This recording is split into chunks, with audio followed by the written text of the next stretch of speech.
போன பதிவில் பெருமாளுங்கிறது வேறு வேறையாக இருந்தாலும் அந்த பிரம்மங்கிறது ஒன்று தான் அப்படிங்கிறதுக்கான விளக்கம் பெரியவா என்ன சொன்னார் அப்படின்னு சொல்லி பார்த்தோம்.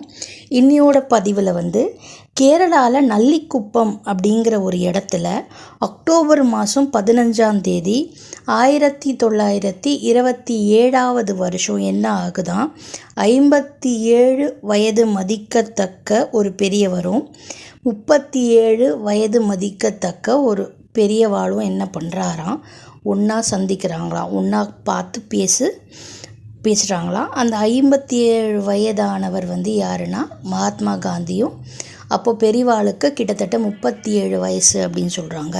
37 வயசான பெரியவாளும் என்ன பண்ணுறாராம், ஒரு மண் தரையில் காவி உடை அணிஞ்சு 2 பேருமே பெரிய காந்தியடிகளுங்கிறது எவ்வளோ பெரிய ஒரு சுதந்திர போராட்ட தலைவர். அவரும் பெரியவாவும் அவருடைய ஒரு ஆன்மீகத்தில் அவர் தான் பெரிய ஆள் இல்லையா. ஸோ 2 பேருமே என்ன பண்ணுறாங்களாம், எளிமையாக என்ன பண்ணுறாங்களாம், ஒரு மண் தரையில் ஒரு காவி வஸ்திரத்தை விரித்து உட்காந்து பேசுகிறாங்களாம், நாட்டினோட அந்த சுதந்திரத்தை பற்றியும் நலனை பற்றியும். ஸோ எவ்வளோ ஒரு இமயத்தில் இருக்கிறவங்களுக்கும் என்ன அவங்கள இன்றைக்கும் அவங்க பேர் நிலச்சி நிற்க வைக்கிறது என்னது அப்படிங்கன்னா அவங்களோட எளிமை அப்படின்னு சொல்கிறாங்க. மேலும் பெரியவா அடிக்கடி சொல்கிற விஷயங்கள் என்னவா அப்படின்னா, தேசம் ஒரு தேசம் என்ன பண்ணணுமா, அவங்களுடைய இறை நம்பிக்கை. இப்போ நம்ம தேசம் என்னது, இந்துவிசம் ஃபாலோ பண்ணுவோம்.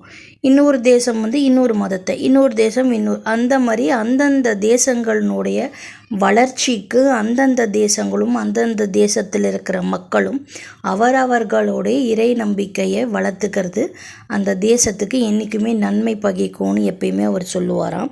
அது மட்டும் இல்லாமல் எதிர்காலத்தில் ஆசியாவும் ஐரோப்பா நாடும் ஒற்றுமையாக இருக்கணும் அப்படிங்கிறதும் பெரியவாளோட சிந்தனைகளில் ஒன்றாக இருந்தது அப்படின்னு சொல்கிறாங்க.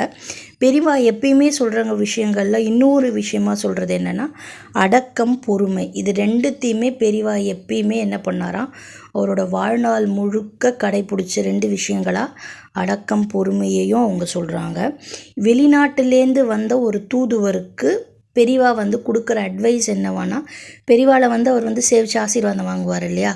அதுக்கப்புறமா பெரியவா என்ன சொன்னாலாம், நீங்கள் என்ன பண்ணணுன்னா திருவண்ணாமலையில் ரமண மகரிஷி இருக்கார் இல்லையா, நீங்கள் என்ன பண்ணுங்கள், திருவண்ணாமலைக்கு போய் ரமண மகரிஷி கிட்டேயும் ஆசீர்வாதம் வாங்குங்கன்னு சொன்னார். அது எப்போ வரும், ஈகோ இல்லைன்னா வரும். நான் தான் பெரிய ஆள், நீ என்கிட்ட ஆசீர்வாதம் வாங்கிட்டியா போ அப்படின்னு சொல்லாமல், அவரும் ஒரு மகான் அங்கே இருக்கார், அவர்கிட்டையும் நீ போய் ஆசீர்வாதம் வாங்கிக்கோ அப்படின்னு சொன்னாராம் பெரியவா.